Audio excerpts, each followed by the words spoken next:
Hello my dear friends, आपका 371वें episode में स्वागत है। बेमानी मोहब्बत कहानी को अगर आप लाइक करते हैं तो वीडियो को जरूर से जरूर लाइक कर दिया करो। और साथ में जिन्होंने अभी तक चैनल को सब्सक्राइब नहीं किया है वो चैनल को सब्सक्राइब कर लें और अपने दोस्तों तक इसे जरूर भेजें और जल्दी से जल्दी 1000 सब्सक्राइबर भी पूरे करवा दें। चलिए आज की कहानी 371वां एपिसोड शुरू करते हैं। युवराज और राधिका हवेली के अंदर गलियारों में सावधानी से कदम रखते हुए आगे बढ़ रहे थे और दीवारों पर लगी जालियों से छनकर आती चांद की हल्की हल्की रोशनी उनके चेहरों पर डर और सतर्कता की छाया छोड़ रही थी। राधिका की सांसें तेज हो रही थी और युवराज की नजरें हर कोने को बारीकी से परख रही थी। वो दीदी पता नहीं कहाँ चली गई थी। अभी तक तो वो यहीं पर थी।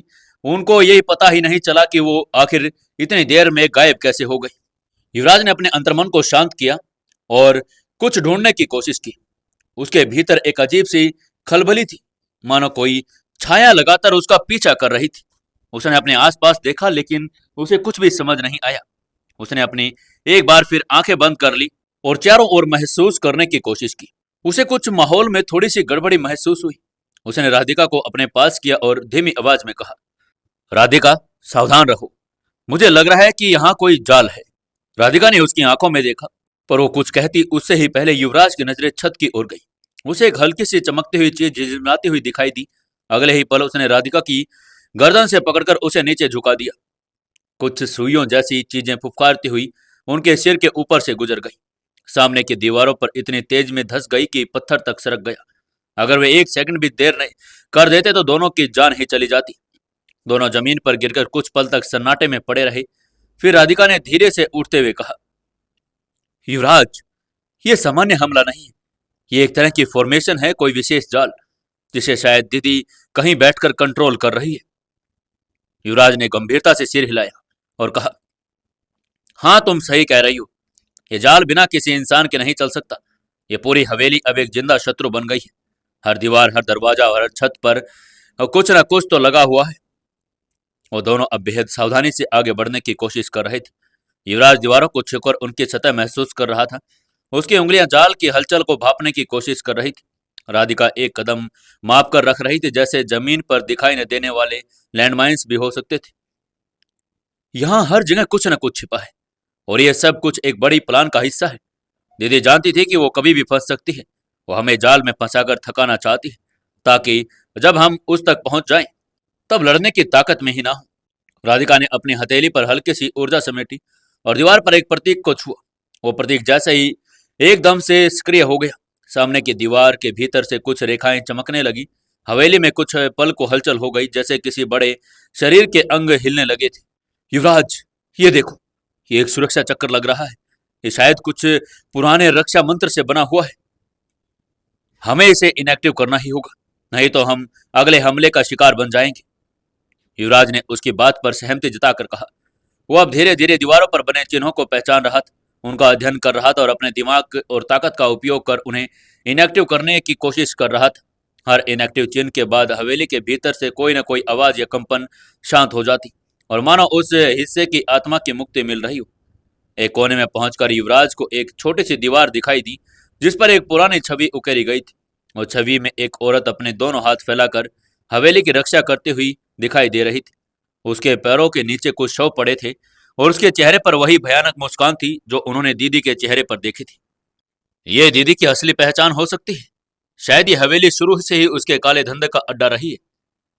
युवराज ने पूरे गौर से देखकर कहा। राधिका की आंखों में क्रोध की ज्वाला चमक उठी।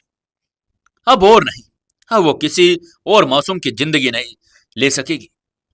युवराज ने उसकी तरफ देखा और धीरे से उसका कंधा छुआ और कहा, चिंता मत करो राधिका, आज तो इसका हिसाब करके ही जाएंगे। इतना कहते ही दोनों एक दूसरे की आंखों में अटूट विश्वास वैसे ही पैदा हो गया और फिर वो दोनों आगे बढ़ते रहे जहां शायद दीदी उनका इंतजार कर रही थी। हवेली की भीगी हुई दीवारों और शीलन भरे गलियारों के कदम रखते हुए राधिका और युवराज अब पूरी तरह से चौकन्ने हो गए थे। रहस्यमय वातावरण, हर कोने में बिछा सन्नाटा और दूर दूर तक फैली चुप्पी इस बात का संकेत दे रही थी कि इस हवेली में कुछ भी सामान्य नहीं है। आगे चलकर राधिका ने एक और औरत की जो परछाई देखी। उसका चेहरा बेहद प्राचीन शैली में बनाया गया था। उसके होठ सधे हुए थे और चेहरे पर एक अजीब सी मुस्कान थी, लेकिन सबसे विचित्र थी उसकी आंखें। जो कुछ अलग ही दिखाई दे रही थी। उनमें गहराई थी और एक अजीब सी चमक, जैसे उन्हें कोई देख रहा हो। राधिका एकदम रुक गई और धीमे स्वर से युवराज का हाथ पकड़ते हुए बोली, युवराज, जरा इस औरत की आंखों को ध्यान से देखो, तुम्हें कुछ अजीब नहीं लग रहा क्या? युवराज ने पहले तो पूरे ध्यान से उसकी बात सुनी, लेकिन फिर जैसे उसकी नजर उन आंखों पर गई वो ठिठक गया। उन आंखों में लाल रंग का एक पत्थर जड़ा हुआ था, कुछ ऐसा जो देखने में सजावटी लगता था, लेकिन उसमें एक मैकेनिकल चाल का संकेत भी छिपा हुआ था। वो पत्थर किसी स्विच जैसा प्रतीत हो रहा था। लग तो मुझे भी कुछ ऐसा ही रहा है, ये तो किसी स्विच की तरह दिख रहा है, लेकिन डर इस बात का है कि कहीं से छूते ही कोई और ट्रैप इनएक्टिव एक्टिवेट ना हो जाए। युवराज ने उसे पूरा निरीक्षण करके देखा और कहा। राधिका ने गहरी सांस ली और उसकी तरफ देखकर बोली, हाँ, मुझे भी यही डर है, लेकिन हम इस डर के कारण इसे ऐसे तो नहीं छोड़ सकते। मुझे पूरा यकीन है कि इस हवेली में कोई गुप्त कमरा है, वरना दीदी इतनी जल्दी गायब नहीं हो जाती। युवराज कुछ क्षण तक विचार में डूबा रहा। फिर उसने चारों ओर नजर दौड़ाई और दीवारों की बनावट, छत की निकाशी और फर्श पर बने पुराने डिजाइनों को देखकर उसे भी लगने लगा था कि यह हवेली नहीं, एक जाल ही है। तुम्हारी बात में दम तो है राधिका, दीदी कहीं बाहर जाती तो हम जरूर देखते।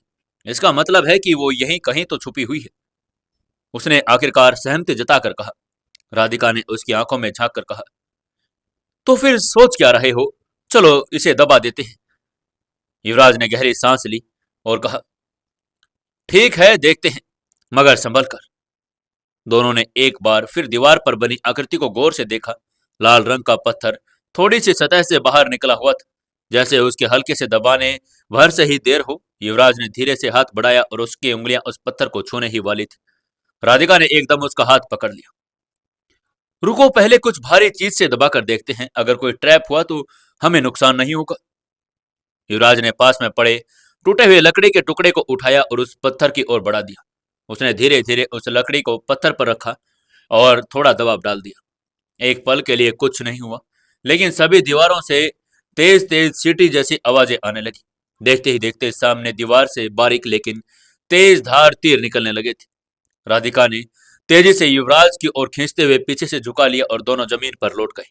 तीर उनके सिरों के ऊपर से सनसनाते हुए निकल गए। युवराज ने फुर्ती से देखा कि दीवारों में छेद हो गए थे, जिनसे तीर निकल रहे थे। राधिका, राधिका, जल्दी से दीवारों के किनारे पर चलो, शायद वहां सेंसर बहुत कम है। युवराज ने राधिका को पकड़कर कहा। दोनों दीवार से सटकर झुके हुए एक एक कदम आगे बढ़ रहे थे। रास्ता बहुत सकरा था, मगर उनकी निगाहें अब जगह से सतर्क थी। हर तीर की दिशा, उसकी आवृत्ति और हर कदम के नीचे की सतह सब बारीकी से अध्ययन कर रहे थे। राधिका ने धीरे से कहा, युवराज, युवराज देखो, दाईं ओर एक पत्थर बाकी पत्थरों से हल्का उभरा हुआ है, शायद ये ट्रैप को रोकने वाला बटन हो। युवराज ने हामी भरी और पत्थर तक धीरे धीरे पहुंचते हुए अपनी कोहनी से उसे दबा दिया। अचानक तीरों की आवाज बंद हो गई। सन्नाटा फिर से छा गया और दोनों ने एक दूसरे की ओर देखा और एक लंबी सांस ली। राधिका ने मुस्कुराते हुए कहा, हम बच गए। युवराज ने उसकी ओर देखते हुए गंभीरता से कहा, अभी तो पता नहीं कितने और जाल होंगे। दीवारों के बीचों बीच एक हल्की सी आवाज हुई और धीरे धीरे एक छुपा हुआ दरवाजा खुलने लगा। दरवाजे के पीछे अंधकार फैला हुआ था। दोनों आंखें आंखें में अब डर नहीं था, बल्कि दृढ़ निश्चय था। वो जानते थे कि अब दीदी ज्यादा दूर नहीं है और उसका सामना अब दीदी से होने ही वाला था। तुम ठीक कह रही थी राधिका, यहाँ एक सीक्रेट रूम भी है। राधिका ने अपने चेहरे पर आई बालियों को पीछे किया और एक मुस्कान के साथ बोली, चलो अब देखते हैं कि हमारी दुश्मन कहाँ छुपी है। वो दोनों उस गुप्त कमरे की ओर कदम बढ़ाने लगे। हर कदम के साथ उनका दिल तेजी से धड़क रहा था। एक तरफ उत्सुकता थी और दूसरे तरफ खतरे का अंदेशा, लेकिन अब पीछे हटने का कोई सवाल नहीं था। कमरे के अंदर खूब अंधेरा था। युवराज ने अपनी घड़ी की लाइट ऑन की और उस प्रकाश में आगे बढ़ने लगा। वहां एक संकीर्ण सुरंग थी जो नीचे तहखाने की ओर जा रही थी। चलो, युवराज ने कहा और आगे कदम रख दिया। राधिका भी उसके पीछे पीछे नीचे उतरने लगी। पुरानी सीढ़ियां और हर सीढ़ी पर कदम रखते ही चरमराने की आवाज आती। नीचे पहुंचते पहुंचते दोनों की सांसें और भारी होने लगी थी। नीचे उतरते ही राधिका और युवराज के पैरों के नीचे की जमीन जैसे थम सी गई। उनकी आंखों के सामने एक और हवेली का भव्य दृश्य उभर आया, एक वैसा ही विशाल, रहस्यमय और अंधेरे से घिरा हुआ स्थान जैसा वे ऊपर छोड़कर आए थे। ये हवेली और भी ज्यादा डरावनी और अनजानी लग रही थी। दीवारों पर जाले लटके थे और छत से कुछ बूंदें टपक रही थी। चारों ओर सन्नाटा पसरा हुआ था, मानो समय खुद यहाँ पर ठहर गया हो।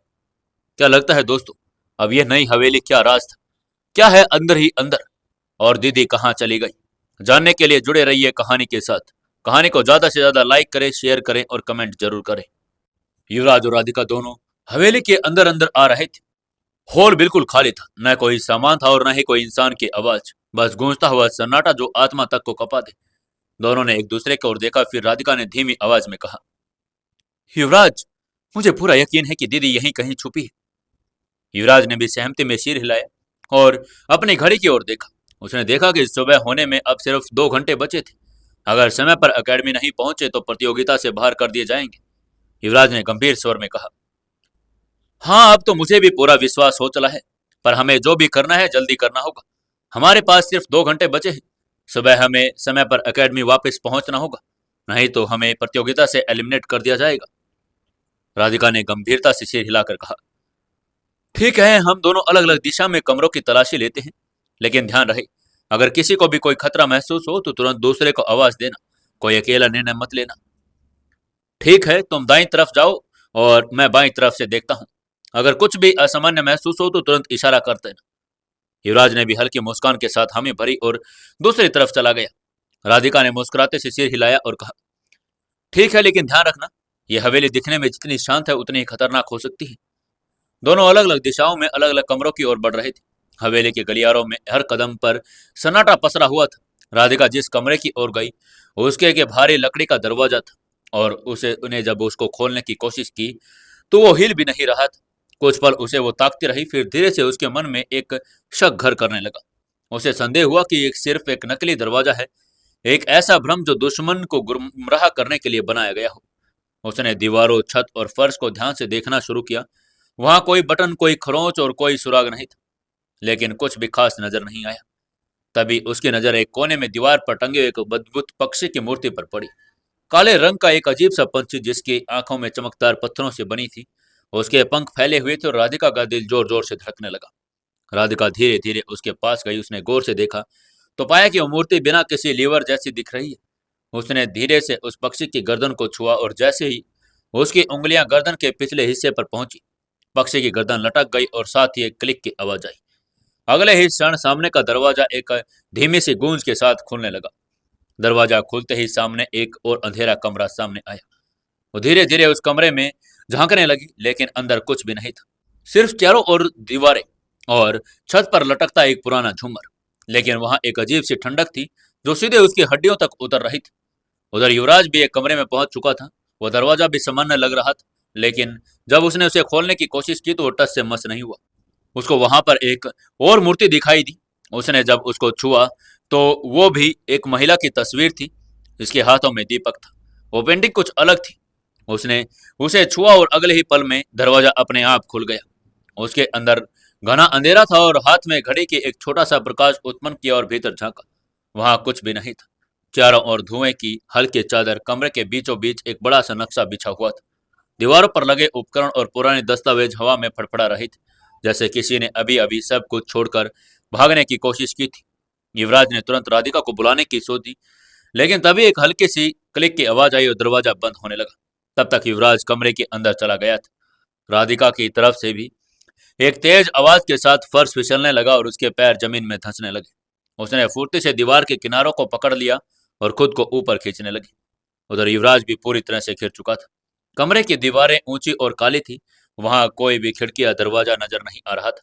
उसने कई बार पीछे मुड़कर देखा और जहां वो अंदर आया था, लेकिन वो रास्ता एक चिकनी दीवार में बदल चुका था और वो जैसे किसी ने पल भर में उस दीवार को निगल लिया। अंदर न कोई रोशनी थी और न ही कोई आवाज। सिर्फ उसकी अपनी सांसों की धड़कनें, जो अब भी तेज होती जा रही थी, वही सुनाई दे रही थी। हर उस सतह को छूता हुआ जिसे उम्मीद में एक रेखा मिल जाए। तभी उसकी नजर ऊपर की ओर गई। छत पर एक पुराना झूमर लटक रहा था, लेकिन उस झूमर के बीचों बीच कुछ अलग था। एक चमकता हुआ पत्थर जो बाकी झूमरों की धुंधली जर्जर कांच की बूंदों से बिल्कुल अलग चमक रहा था। उसकी चमक में एक रहस्यमयी आभा थी, मानो वो किसी रहस्य की चाबी हो। युवराज की आंखें तेजी से चमकी। उसने झटपट अपनी जेब में हाथ डाला और अपना खास शार्प ब्लेड निकाल लिया। एक स्टिक निशाना लगाते हुए उसने वो ब्लेड उस पर चमकते हुए पत्थर की ओर फेंका और हवा में फुफकारती हुई ब्लेड घूमती हुई सीधा पत्थर पर जा लगी। क्लिक! एक ध्वनि गूंजी और वैसे ही जैसे पहले एक गुप्त दरवाजा खुलते समय सुनाई दी थी। युवराज की आंखों में उम्मीद की चमक दौड़ आई।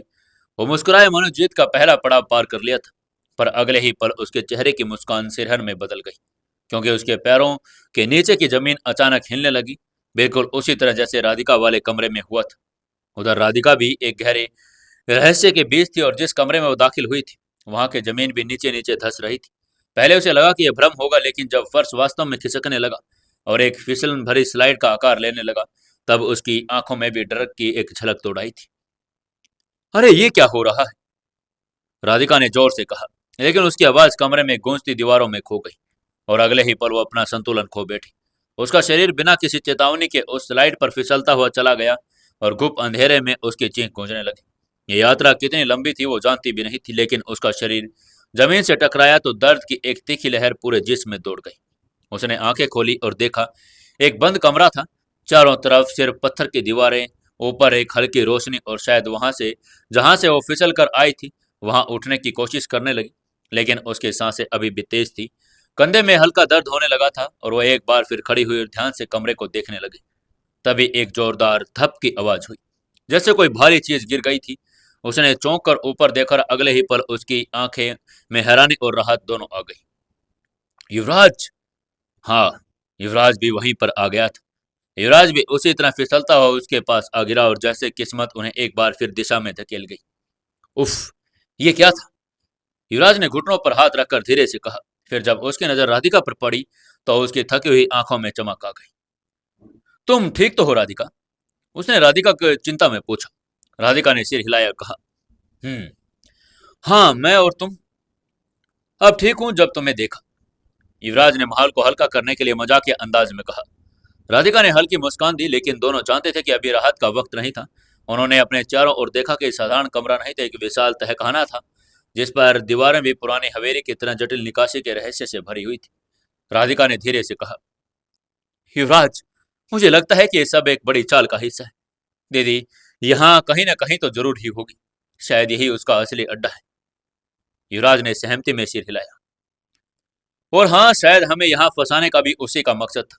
हमें इस पूरे तहखाने की तलाशी लेनी होगी। ये बहुत सावधानी से भी करना होगा। हाँ, राधिका ने गंभीर होकर कहा, क्योंकि अब अगला कदम बहुत ही नाजुक था और इस बार पलटने का कोई रास्ता भी नहीं बचा था। फिर दोनों ने एक दूसरे की ओर देखा और आसपास की चीजों को तलाशने लगे कि कहीं कोई तो सुराग मिल जाए। उधर बाहर सिंदूर, रोशनी और राशि अपने अपने सभी बाकी लड़कियों के साथ लेकर हवेली से बाहर निकल चुकी थी। उनकी आंखों में डर था, थकावट थी, लेकिन सबसे ज्यादा राहत थी, क्योंकि अब वे ज्यादा भयावह जगह से निकल चुकी थी। सड़क पर अंधेरा पसरा हुआ था और दूर दूर तक कोई गाड़ी नजर नहीं आ रही थी, लेकिन रोशनी ने हार नहीं मानी। उसने सड़क किनारे खड़े होकर हर आने वाली गाड़ी की तरफ से उम्मीद से देखा। जैसे एक छोटी सी मिनी ट्रक की हेडलाइट्स दूर से चमकती हुई नजर आई, उसने फौरन मदद के लिए हाथ उठा दिया। ट्रक धीरे धीरे पास आया और फिर ब्रेक की तीखी आवाज के साथ रुक गया। ट्रक के भीतर से एक अधेड़ उम्र का व्यक्ति निकला, जिसकी उम्र लगभग 45 साल रही होगी। उसके चेहरे पर एक साफ सुथरी दाढ़ी, पगड़ी और आंखों में चिंता की झलक थी। जब उसने इतनी सारी लड़कियों को सुनसान इलाके में देखा तो उसका दिल बैठ गया। क्या हुआ बच्चियों, इतनी रात को यहाँ तुम्हारी ये हालात कैसे हो गई? उस आदमी ने चिंता में पूछा। रोशनी जवाब देने ही वाली थी, तभी भीड़ में से एक 15-16 साल की दुबली पतली लड़की सामने आई। उसकी आंखों में आंसू थे, होठ कांप रहे थे, हाथ उसने अपने मुंह पर रखे हुए थे और उसने कांपती आवाज में उस आदमी की तरफ देखते हुए कहा, पापा। और ये एक शब्द जैसे पूरे वातावरण में बिजली की तरह गूंज गया। वो आदमी जैसे थम सा गया था, उसकी आंखें उस लड़की के चेहरे पर टिक गई और अगले ही पल उसने ट्रक का दरवाजा खोला और कूद कर नीचे आ गया। सिमरन! वो आदमी दौड़ते हुए उसके पास आया और जैसे ही उसने लड़के का चेहरा पास से देखा, एक पल को सन रह गया। फिर जैसे सारी दुनिया को भूलकर उसने अपने बेटे को कसकर सीने से लगा लिया और दोनों फूट फूट कर रोने लगे। अब क्या होगा आगे, और कौन थी ये लड़की सिमरन? जानने के लिए जुड़े रहिए कहानी के साथ। दोस्तों, 373वें एपिसोड में आपका स्वागत है। चलिए शुरू करते हैं कहानी। और ट्रक ड्राइवर दौड़ते हुए उसके पास आया और जैसे उसने लड़की का चेहरा पास से देखा, एक पल को सन रह गया। फिर जैसे सारी दुनिया को भुलाकर उसने अपनी बेटी को कसकर सीने से लगा लिया और दोनों फूट फूट कर रोने लगे। सिमरन, सिमरन, तुम मिल गई, तुम मिल गई। मैं तेनू रोज ढूंढता रहा, हर मंदिर, हर गली, हर कोने। तेरी माँ भी तेरा इंतजार करती रही। वाहिगुरु दा लाख लाख शुक्र है, तू मिल गई। ट्रक ड्राइवर कोई और नहीं बल्कि पंजाब के लुधियाना का रहने वाला करमजीत सिंह था, जो अपने बेटे के साथ मनाली घूमने आया था, लेकिन वहां उसकी बेटी अचानक गायब हो गई। तब से वो पागलों की तरह दिन रात सड़कों पर भटक रहा था। शायद उसे फिर से कहीं अपनी सिमरन मिल जाए, और आज उसकी वो मन्नत पूरी हो गई थी। रोशनी और बाकी लड़कियां इस भावनात्मक मिलन को देखकर खुद को रोने से रोक नहीं पाई। हर चेहरा और हर डर सहमा हुआ था। हर एक पल को वो मुस्कुरा गई और एक उम्मीद और एक विश्वास जगा कि सब कुछ ठीक हो जाएगा। करमजीत सिंह ने अपने आंसू पोंछते हुए रोशनी की ओर देखा, जो अब तक चुपचाप खड़ी थी। पुत्र, कौन हो तुम लोग पुत्र? और ये सब लड़कियां इतनी यहां कैसे आ गई? उसने पूछा। रोशनी ने धीमी आवाज में कहा, सिंह साहब, हमें अगवा कर लिया गया था। हम सब एक खंडर हवेली से भाग कर आए हैं। क्या आप हमें नजदीकी पुलिस स्टेशन छोड़कर आ सकते हैं? करमजीत सिंह ने एक पल गवाए ही हामी भरी और कहा, हाँ पुत्र, हाँ, क्यों नहीं। चलो तुम सारे लोग मेरे ट्रक में बैठो, मैं तुमको पुलिस स्टेशन लेकर चलता हूँ। उसने ट्रक के पिछले हिस्से में सभी को बैठा दिया और सिंधु और राशि ने मिलकर सभी को बैठाने में मदद की। लगभग 40 की 40 लड़कियां अब ट्रक के अंदर थी और बस बाहर केवल रोशनी, सिंधु और राशि सिमरन खड़ी रह गई थी। करमजीत सिंह ने सिंधु राशि की ओर देखते हुए कहा, पुत्र, पुत्र, तुसी दोनों पीछे बैठ जाओ, बाकी के पास। फिर उसने सिमरन और रोशनी की तरफ देखा और एक कोमल मुस्कान के साथ बोला, तुम दोनों मेरे पास आगे बैठ जाओ। सभी उसकी बात मानकर ट्रक में बैठ गई। रोशनी और सिमरन उसके पास सामने की सीट पर बैठ गई। सिमरन अभी भी अपने पापा का हाथ थामे हुए थी। उसकी आंखों में लगातार आंसू बह रहे थे, लेकिन अब उसमें डर नहीं था। करमजीत सिंह ने गाड़ी स्टार्ट की और ट्रक को कुल्लू पुलिस स्टेशन की ओर बढ़ा दिया। रास्ता शांत था, लेकिन ट्रक के अंदर एक अलग ही ऊर्जा थी। शिष्यों के बीच उम्मीद आ गई थी और उसको एक बेटे को अपना बाप भी मिल गया था। ट्रक की हेडलाइट्स उस काली रात को चीरती हुई आगे बढ़ रही थी, जैसे आशा की किरण अंधेरे में लड़ती हुई चल रही थी। उधर युवराज और राधिका अभी भी फंसे हुए थे। हर दिशा में अंधकार की चादर फैली हुई थी और समय जैसे थम सा गया था। दीवार पर हाथ फेरते फेरते, छानबीन करते करते उन्होंने इतना टाइम हुआ, और लेकिन कुछ भी नहीं मिला। कमरे की हवा में एक अजीब सी घुटन भी थी, मानो कोई अदृश्य शक्ति वहां पर हवा को भी रोक रही थी। दोनों की सांसें भारी होती जा रही थी। राधिका ने धीरे से कहा, शायद हमें यहीं हमेशा के लिए रहना पड़े। युवराज ने उसकी बात अधूरी ही छोड़ दी और दीवार के कोने की ओर बढ़ा। वो हार मानने वालों में से नहीं था। तभी उसका पैर अचानक किसी गीली सी सतह पर फिसल गया और वो लड़खड़ा कर गिर गया। गिरते ही उसने खुद को संभालते हुए एक पास की दीवार पर हाथ मारा। तभी उसके हाथों में एक अजीब सी अनुभूति हुई, मानो किसी लकड़ी की सतह से उसका हाथ टकराया हो और उस दीवार के बाकी हिस्सों से बिल्कुल अलग। वो भाग बिल्कुल मुलायम था। राधिका, राधिका, जल्दी आओ, यहाँ कुछ है, युवराज ने उत्साह से कहा। राधिका तुरंत दौड़ती हुई वहां पहुंची और उस दीवार के कोने को महसूस करने लगी। उसने कहा, हाँ, मुझे भी कुछ अलग लग रहा है। ये हिस्सा जैसे लकड़ी का बना है। युवराज ने अपनी जेब से एक और स्टार ब्लेड निकाला। उसका चेहरा दृढ़ था और उसने बिना देर किए उस लकड़ी के टुकड़े को काटने की कोशिश की। ब्लेड की धार जैसे उस तय से टकरा रही थी। एक हल्की चरमराहट कमरे में गूंज रही थी। कुछ ही क्षणों में वो लकड़ी कट चुकी थी और उसके पीछे एक छोटा सा लीवर दिखाई दिया। युवराज ने राधिका की ओर देखा और उसकी आंखों में एक ही सवाल था, क्या हमें यह खींचना चाहिए या नहीं? राधिका ने उसकी आंखों में देखा। बिना कुछ कहे उस लेवर को अपने हाथों में लिया और खींच दिया। जो भी होगा देखा जाएगा युवराज, हमें ये तो करना ही होगा। लेवर खींचते एक जोरदार क्लिक की आवाज आई। सामने दीवार अचानक दो भागों में बट गई। एक संकरे से राख खुली, उसमें से ठंडी हवा का झोंका अंदर आया। धीरे धीरे उस रास्ते से बाहर निकले और एक और दरवाजे के सामने पहुंच गए। ये दरवाजा पिछले दरवाजे से कहीं बड़ा और भारी लग रहा था। उसकी सतह पर डरावने अक्षरों में कुछ लिखा हुआ था, यदि तुम इस अंधकार से निकलना चाहते हो तो तुम्हें 10 द्वार पार करने होंगे। हर द्वार के पीछे छुपा है मृत्यु से भी भयानक एक खतरा। तुम्हारा साहस ही तुम्हारी कुंजी है। यदि साहस है तो आगे बढ़ो, वरना यहीं से लौट जाओ। राधिका ने वो शब्द पढ़े और उसकी सांसें थम सी गई। युवराज ने उसके कंधे पर हाथ रखा और कहा, हमने अब तक जो सहा है उसके बाद 10 द्वार कुछ भी नहीं है। हम साथ हैं और जब तक साथ हैं तब तक कोई भी खतरा हमें नहीं रोक सकता। चलो। राधिका ने उसकी तरफ देखा और उसकी भी आंखों में जो थकान थी वो कम हो गई। राधिका और युवराज दोनों की आंखों पर चेतावनी टिकी थी। कुछ ही पल के चुप्पे के बाद राधिका ने धीमी आवाज में फिर कहा, चलो युवराज, हमें चलना ही होगा। युवराज ने गहरी सांस लेते हुए सिर हिलाया और दरवाजा धीरे धीरे खोल दिया। सामने एक लंबा अधिकारमय गलियारा फैला था जिसमें दीवारों पर जले हुए मसाले लटक रही थी, लेकिन रोशनी इतनी मंद थी कि केवल कुछ फीट तक दिखाई दे रहा था।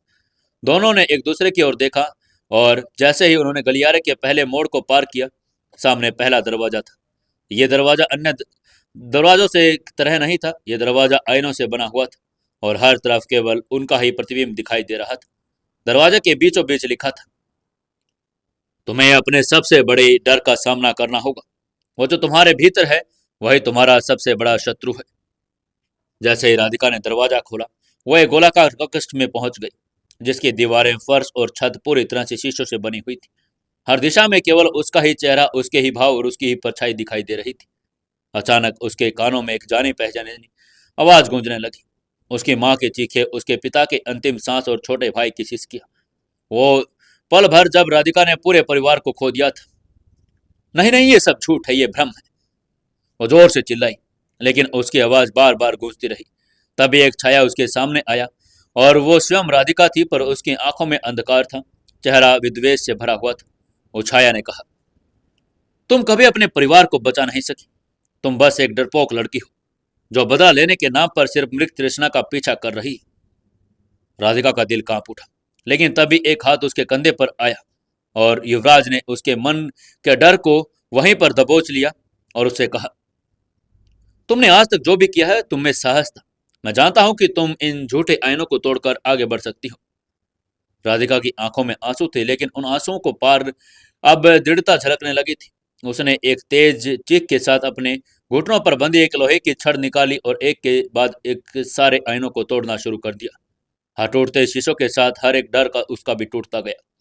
कुछ पलों के बाद पूरा कक्ष टूटे हुए कांच से टुकड़ों से भर गया और एक हल्की सी खट की आवाज के साथ दूसरा दरवाजा आ गया। युवराज ने मुस्कुराकर कहा, एक दरवाजा पार हो गया, चलो 9 बाकी है। राधिका ने उसकी ओर देखा और चेहरे पर उसके हल्की सी थकावट आ गई थी, लेकिन उसने हिम्मत नहीं हारी। दूसरा दरवाजा एक पत्थर का विशाल प्रवेश द्वार जैसा था जिसके चारों ओर आग की लपटें उठ रही थी।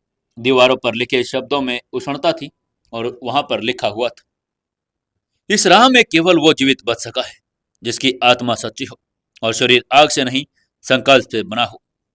जैसे ही दोनों दरवाजा पार करके अंदर गए, वहां जमीन पर बिछे अंगारों का फर्श था और हर कुछ मीटर पर दूर में आग के फव्वारे उनके ऊपर उठ रहे थे। हवा में गर्मी की तपश थी और शरीर पर पसीने की बूंदें आने लगी थी। राधिका के पांव अंगारों पर पड़ते ही जलन से चीख निकल गई, लेकिन उसने खुद को रोका और कहा, युवराज, ये रास्ता संकल्प का है, हमें एक दूसरे का सहारा लेना पड़ेगा। युवराज ने बिना कुछ कहे अपना हाथ उसकी ओर बढ़ाया और दोनों ने एक दूसरे का हाथ थामा और हर कदम कदम पर अग्नि की परीक्षा से गुजरने लगे। हर वार पर जब कोई अग्नि की लपट उठती, राधिका अपनी आंतरिक ऊर्जा से एक रक्षा कवच बनाती और युवराज उस पर अपने ऊर्जा कुशल कदमों पर चलने का मार्ग तैयार करता। कुछ जगहों पर उन्हें छलांग मारनी पड़ी तो कहीं पर उन्हें दीवारों से चिपक कर चलना पड़ा। आखिरकार लंबी और कठिन परीक्षा के बाद वे उस कक्ष के अंतिम छोर तक पहुंच गए। वहां पर एक बड़ी सी घंटी लटकी थी। राधिका ने जोर से बजाया और उस पर अग्नि शांत हो गई। दूसरे और तीसरे दरवाजे पर प्रवेश द्वार प्रकट हो गया था।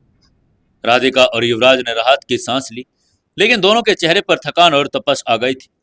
फिर भी उनकी आंखों में चमक थी, वो चमक जो केवल सच्चे योद्धाओं के अंदर होती है, और वे अग्नि परीक्षा को लगातार पार कर रहे थे। अब अगला कौन सा डर इंतजार कर रहा है? राधिका ने कहा।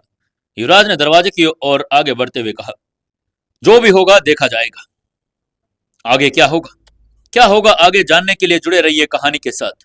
दोस्तों, कहानी को ज्यादा से ज्यादा शेयर करें, लाइक करें और कमेंट जरूर करें। हेलो दोस्तों, 374वें एपिसोड में आपका स्वागत है। चलिए शुरू करते हैं कहानी। युवराज और राधिका पहले ही 2 दरवाजे पार कर गए थे। तीसरे दरवाजे के लिए वो वेट कर रहे थे और आगे सामने एक भारी भरकम लोहे का दरवाजा आ गया जिस पर किसी प्राचीन लिपि में कुछ लिखा हुआ था। उस पर जाले थे, दीवार पर काई जमी थी और हवा में किसी पुराने मंदिर की गंध समाई हुई थी। राधिका ने वो शिलालेख पढ़ने की कोशिश की, मगर भाषा अनजानी थी।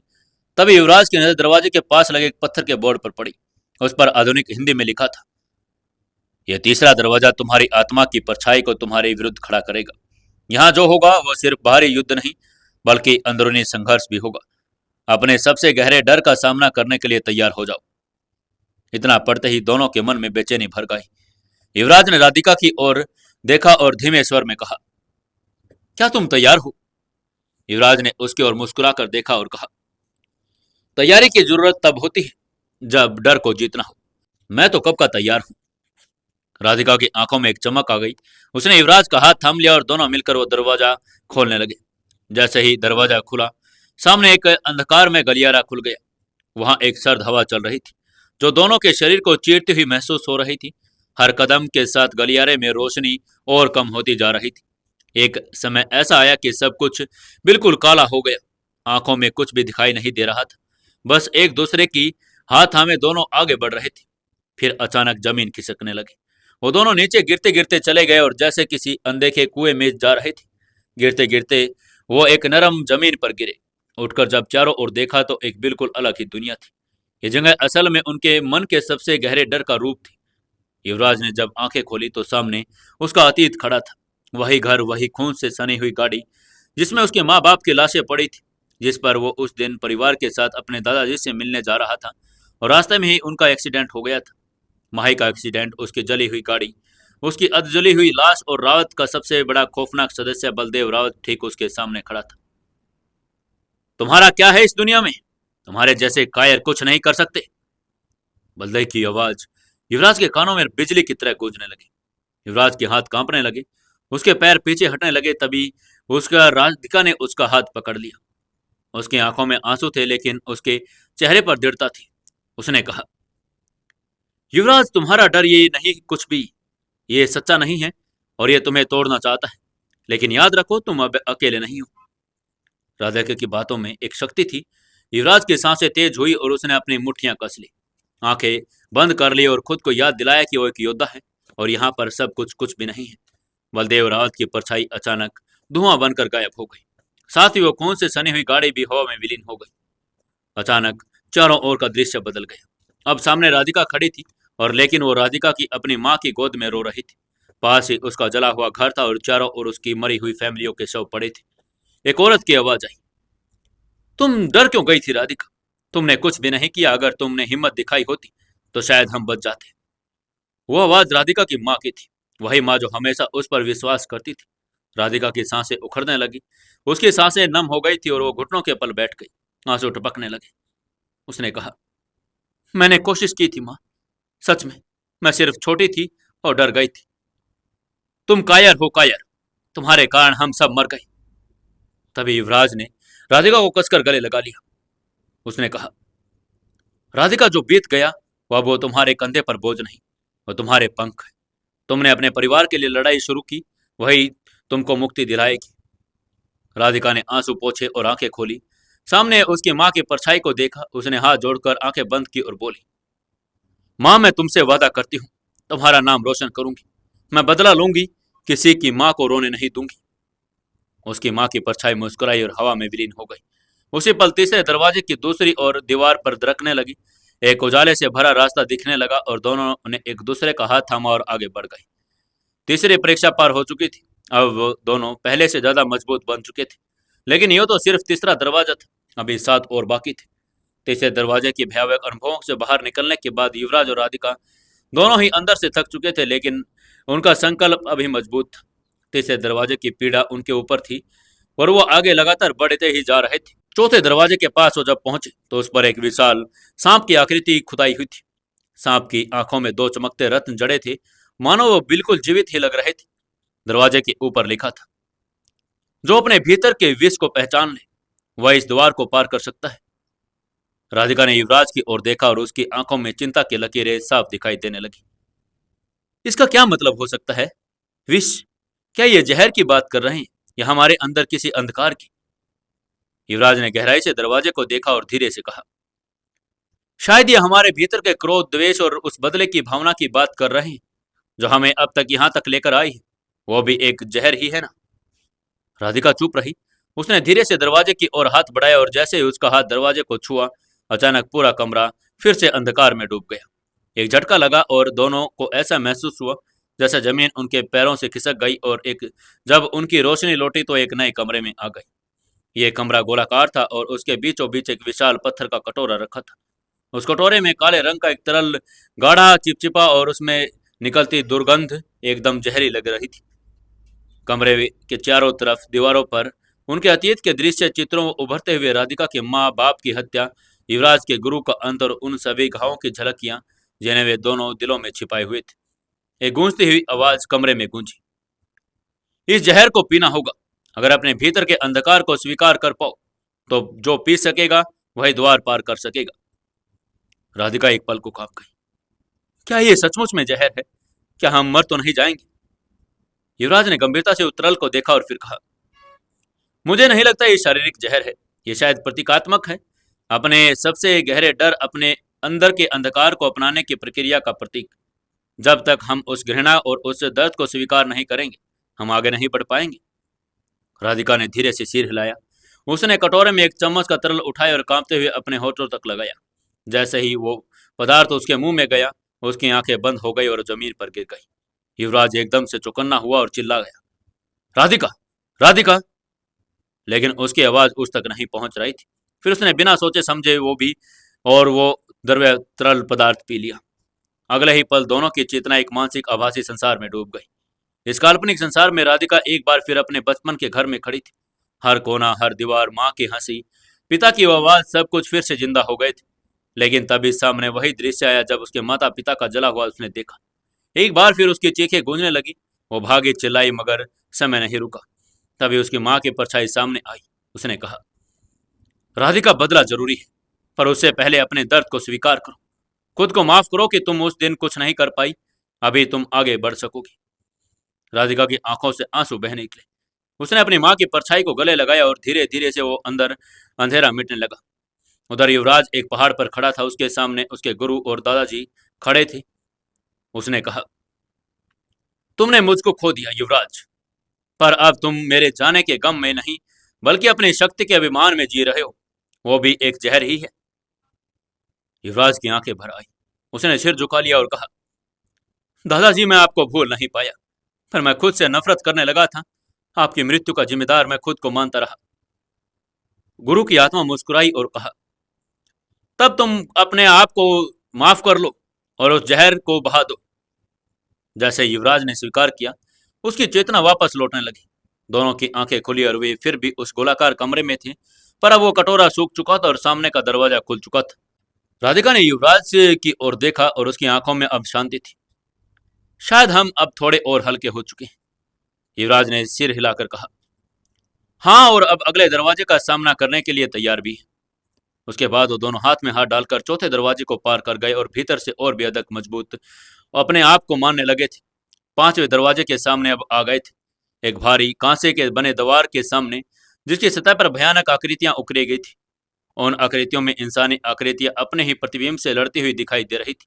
दरवाजे पर लिखा था, पांचवा द्वार, माया और यथार्थ की सीमा, जहां तुम देखोगे वहां तुम बन जाओगे। राधिका ने युवराज का हाथ कसकर थाम लिया। उसने कहा, हम एक दूसरे से बिछड़ना नहीं, चाहे जो हो, हम अपनी असली पहचान नहीं भूलेंगे। याद रखना हम कौन हैं। दरवाजा चरमराते हुए खुला। उनके सामने एक धुंधली रोशनी से गलियारा भर गया। वे आगे बढ़े, लेकिन जैसे ही उस सीमा को पार किया एक तेज सफेद चमक उनके चारों ओर फैल गई। अगले ही पल दोनों अलग अलग जगह पर आ गए थे। क्या होगा आगे? कैसे पार करेंगे अब ये? क्या युवराज और राधिका समय पर प्रतियोगिता में पहुंच पाएंगे या फिर वो एलिमिनेट हो जाएंगे? जानने के लिए जुड़े रहिए कहानी के साथ। दोस्तों, 375वें एपिसोड में आपका स्वागत है। चलिए शुरू करते हैं कहानी। दोनों अलग अलग स्थान पर आ गए थे। युवराज को अचानक एक बड़े युद्ध के मैदान में आ गया था और उसके सामने सबसे बड़ा डर खड़ा था, उसका अतीत। उसके सामने माही खड़ी थी जिसे वो बचा नहीं पाया था। तुमने मुझे क्यों नहीं बचाया? सामने से एकदम माही की आवाज गूंजने लगी। युवराज की आंखों में आंसू आ गए और उसने कहा, मैंने अपनी जान दे दी होती अगर तुम बच जाती। तो क्यों नहीं दी? माही की शैतानी हंसी हंसते एक विशाल राक्षस में बदल गया। वो वही डर था जिसे युवराज अपने दिल में दबाए चला आ रहा था। उसका डर उसका रूप बन गया था। युवराज को उससे लड़ना था, न शारीरिक और बल्कि आत्मबोध से। उसने अपनी आंखें बंद की और मन में दोहराया, मैं वही नहीं हूं जो मेरे डर बनाते, मैं वो हूं जो मेरे कर्म बनाते। और जैसे उसने स्वीकार किया वो राक्षस चूर चूर हो गया। एक दरवाजा उसके सामने से खुल गया। राधिका के सामने उसके माता पिता, उसका बचपन और उसके सारे ख्वाब खड़े थे। एक सुनहरा घर जिसमें उसके माता पिता उसे पुकार रहे थे। राधिका, राधिका, बस बहुत हो गया, आ जाओ ना। हमें बदला नहीं चाहिए, हमें तुम्हारा साथ चाहिए। उसकी आंखों से आंसू बहने लगे। मैं तो बदला लेने के लिए जा रही हूं, अगर यही नहीं तो मैं क्या हूं। तभी उसके सामने एक आईना आया। उसने खुद को रावण की तरह देखा। क्या तुम वो बन रही हो जिससे तुम लड़ रही हो? यह प्रश्न उसकी आत्मा को झकझोर गया। राधिका ने आईने की ओर देखा और कहा, नहीं, मैं सिर्फ प्रतिशोध नहीं हूं, मैं न्याय हूं, प्रेम हूं। आईना चटक गया और उसमें से एक दरवाजा प्रकट हुआ। दोनों अपने अपने भ्रमों को पार करके उस कमरे के पांचवें दरवाजे को समाप्त कर गए थे। राधिका और युवराज एक दूसरे को देखकर दौड़कर गले मिल गए। तुम ठीक तो हो? हाँ, मैं ठीक हूं। क्या तुम भी ठीक हो? बिल्कुल। उन्होंने एक दूसरे को गले लगाया और अगले दरवाजे की ओर बढ़ गए। छठा दरवाजा अब उनके सामने था और यह दरवाजा बाकी सबसे भी अलग था। बिल्कुल काला, उस पर कोई लेख नहीं था, कोई प्रतीक नहीं था। जैसे शून्यता की परिभाषा खुद पर अंकित की गई थी। जैसे उन्होंने उसे छुआ, एक ठंडी सी हवा दोनों के चेहरे को झकझोर कर गई। आंखें बंद हो गई। उन्होंने उन्होंने दोबारा खोली तो एक वीरान भूमि पर खड़े थे। चारों तरफ राख और धुएं का साम्राज्य बना हुआ था। तभी सामने एक एक आकृति आई और एक कंकाल, और जैसे उसकी आंखों में असीम पीड़ा थी। वो मृत्यु का प्रतीक था। उसने कहा, छठे द्वार पर तुम्हें अपने जीवन का मूल्य समझना होगा। तुम्हारे सामने दो रास्ते होंगे, एक जीवन की ओर, एक मृत्यु की ओर। लेकिन इन दोनों का बीच में अंतर तुम्हारी आंखों का नहीं, तुम्हारे दिल को पहचाना जाएगा। एक मैदान में दो रास्ते बने थे जैसे दो, और राधिका ने युवराज की तरफ देखा और कहा, हम दोनों अलग अलग जाएंगे या साथ? युवराज ने उसका हाथ थाम लिया और कहा, हम एक दूसरे की ताकत हैं, हमें अब एक ही साथ चलना होगा। फिर वो आगे बढ़ गए। तभी उनके सामने एक बच्चा आया, बिल्कुल घायल करहाता हुआ। वो रास्ते के बीचों बीच पड़ा था। अगर वे उसे उठाते तो समय बीत जाता और द्वार बंद हो जाता, अगर छोड़ते तो वो मर जाता। दोनों ने बिना एक साल पल गंवाए उस बच्चे को उठाया और अपनी पीठ पर लाद लिया। रास्ता और लंबा हो गया, लेकिन जब वे अंतिम छोर पर पहुंचे तो वही मृत्यु की आकृति फिर सामने आई और उसके चेहरे पर मुस्कान थी। जिन्हें दूसरों के जीवन की कीमत पता है, वो कभी मरा नहीं करते। फिर उसने कहा, और उन दोनों के सामने से अगला दरवाजा प्रकट हो गया। अब वो सातवें दरवाजे की ओर बढ़ रहे थे, लेकिन उनके मन में अब डर नहीं था। जैसे ही राधिका और युवराज ने छठे दरवाजे से बाहर कदम रखा, सामने का मार्ग हल्की नीली धुंध में लिपट गया। दरबार पर बने संकेत अब भी अस्पष्ट थे। सातवें दरवाजे के पास पहुंचते ही उन्हें महसूस हुआ कि मानो कोई उनके मन की गहराइयों में उतर रहा था। दरवाजे के ऊपर लिखा हुआ था, इस राह में तुम्हारा सबसे बड़ा शत्रु तुम्हारा मन होगा। दरवाजा खुलते हुए एक विशाल और शांत कमरे में आ गए। ये कमरा शांति थी और कुछ ही क्षणों में उस कमरे की दीवारें बदलने लगी। राधिका को अचानक अपने बचपन की स्मृतियां दिखाई देने लगी। माता पिता की जलती हुई हवेली, अपनी लाचार बहन की चीख और रावत परिवार की वहशी हंसी। वहीं युवराज को उसका अतीत दिखने लगा था। ये दृश्य इतने जीवंत थे कि दोनों ने सांसें रुकने लगी थी। उनके हाथ पैर कांपने लगे और आंखों में आंसू बहने लगे। लेकिन जैसे वे दोनों थोड़ा चेतन हुए, उन्होंने महसूस किया कि ये सब दृश्य उनके अंदर की स्मृतियों का हिस्सा थे, जिन्हें इस कमरे ने जीवंत कर दिया था। यही इस दरवाजे की परीक्षा का, वो अंतिम दरवाजे पर पहुंच गए और अंतिम डूब कर टूट जाएंगे। राधिका ने धीरे धीरे अपनी आंखें बंद की और ध्यान लगाकर अपने वर्तमान को याद करने लगी। युवराज, रोशनी, उसकी टीम, उनका लक्ष्य। उधर युवराज ने भी अपने भीतर की आंच को हवा दी और अपने गुरु के शब्दों को याद किया। सच्चा योद्धा अपने अतीत से भागता नहीं, उसका सामना करना होता है। कई घंटों तक मानसिक संघर्ष चला, लेकिन अंततः दोनों ने अपने भय को स्वीकार कर उसे पार कर लिया। जैसे ही वह कमरे का भ्रम समाप्त हो गया और अगले दरवाजे की राह खुल गई। आठवां दरवाजा बहुत ही साधारण था, लेकिन उस पर लिखा हुआ था, यह केवल वही पार कर सकता है जो अपने साथी पर पूर्ण विश्वास करता है।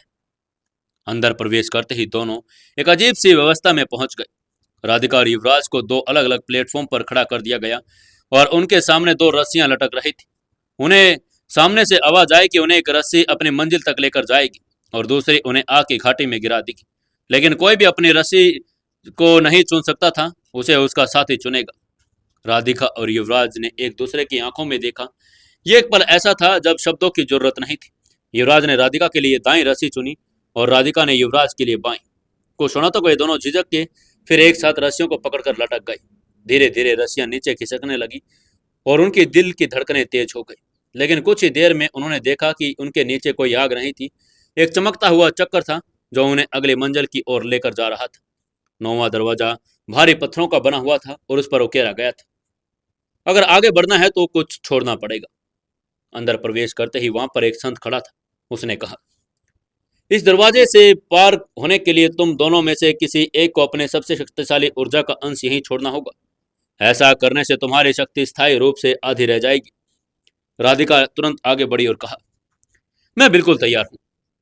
लेकिन युवराज ने उसे रोक दिया और बोला, नहीं राधिका, ये बलिदान मुझे देना चाहिए। दोनों में तर्क वितर्क चला, लेकिन अंततः युवराज ने अपनी सूर्य मुद्रा नामक ऊर्जा शक्ति का एक बड़ा भाग समर्पित कर दिया। जैसे ही उसने बलिदान किया, वहां की दीवारें कांप उठी और एक मार्ग खुल गया। पर उस संत ने मुस्कुराकर कहा, बलिदान सच्चा था, इसलिए तुम्हारी शक्ति वापस मिलेगी, लेकिन एक नए स्वरूप में। युवराज की आंखें चमक गई। उसने भीतर एक नई ऊर्जा को महसूस किया। आखिरी दरवाजे तक पहुंचते पहुंचते राधिका और युवराज थक चुके थे, शारीरिक रूप से व मानसिक रूप से भी। यह दरवाजा सबसे भय और विशालतम था, और उस पर सिर्फ एक ही वाक्य लिखा था, जो वास्तव में मुक्त है वही इस दरवाजे को पार कर सकता है। जैसे ही दरवाजा खुला, वो दोनों एक शांत जल की झील में पहुंच गए। वहां कोई बाधा नहीं थी और कोई राक्षस, कोई चुनौती भी नहीं। केवल शांति थी और एक नीला आकाश जो उनके सामने एक छोटा सा द्वार बनाए हुए खड़ा था। परंतु जैसे ही वे द्वार की ओर बढ़े, उनकी चेतना में फिर से आवाजें गूंजने लगी। अतीत के अलेसाए की, असफलताओं की गूंज और भविष्य के डर की। यह अंतिम परीक्षा थी। राधिका ने अपनी आंख बंद की और अपने हृदय की सारी पीड़ा निकाल फेंकी। युवराज ने अपने भीतर के अहंकार को त्याग किया और दोनों ने हाथ में हाथ डाला और द्वार पार कर लिया। जैसे वे द्वार के पास पहुंचे, उनके सामने एक सीढ़ी खुली जो ऊपर प्रकाश की ओर जाती हुई दिखाई दे रही थी। जैसे ही युवराज और राधिका ने आखिरी दरवाजा पार किया, उनके सामने एक दीवार पर चमकती हुई नीली रोशनी उभरी और देखते देखते वो रोशनी एक विशाल मानचित्र में बदल गई। यह कोई साधारण नक्शा नहीं था, बल्कि इस पूरे पुरातन महल का एक विस्तृत और जटिल नक्शा था, जो सदियों से जमीन के नीचे छिपा हुआ था। वो दोनों अवाक रह गई और राधिका की सांसें जैसे थम सी गई थी। युवराज की आंखें चमक उठी। यह वही राजमहल था जिसके रहस्यों ने वर्षों तक लोगों को डराया और चौंकाया था। यह महल आज से लगभग 600 वर्ष पुरानी मनाली के तत्कालीन राजा ने बनवाया था। उस समय ये एक भव्य स्थापत्य का अद्भुत नमूना था, लेकिन समय के थपेड़ों और साजिशों के कारण यह जमीन के नीचे दफन हो गया। लोगों ने इसे भुला दिया, लेकिन एक इंसान था जिसे इसकी पूरी जानकारी थी, और वो इंसान वो दीदी ही थी। दीदी के महल के ऊपर एक आलीशान बंगला था, जो बाहर के देखने में आम प्रतीत होता था, लेकिन उसके नीचे छुपी एक रहस्यमय, प्राचीन और खतरनाक दुनिया दीदी के महल के कुछ गुप्त कमरों की जानकारी थी। पर वो जब संकट में होती तो इन्हीं गुप्त दरवाजों और कमरों का सहारा लेती, और इन कमरों में आधुनिक दुनिया की कोई निगाह नहीं पड़ सकती थी। इसलिए वो वर्षों से इन रहस्यों की ओट में अपने काले कारनामे करती रही थी। पर अब युवराज और राधिका के हाथ में वो पूरा नक्शा लग चुका था। जो उनके पास भी वो शक्ति और जानकारी आ गई थी जो केवल दीदी के पास हुआ करती थी। नक्शे के अनुसार महल में कुल 6 गुप्त कमरे थे, जिन्हें विशेष तरीके से खोला जा सकता था। बाकी सभी कमरों में वैसे ही भूलभुलैया थे, जिनसे होकर युवराज और राधिका 10 परीक्षाओं का घातक यात्रा करके यहाँ तक आए थे। अब क्या करेंगे वो दोनों? क्या वो दीदी को ढूंढ पाएंगे? क्या अपने टाइम पर अपने प्रतियोगिता में पहुंच पाएंगे? क्या होगा आगे जानने के लिए जुड़े रहिए कहानी के साथ। दोस्तों, कहानी को इसी तरीके से प्यार करते रहें, सुनते रहें और वीडियो को लाइक और कमेंट करके हमें जरूर बताते रहें।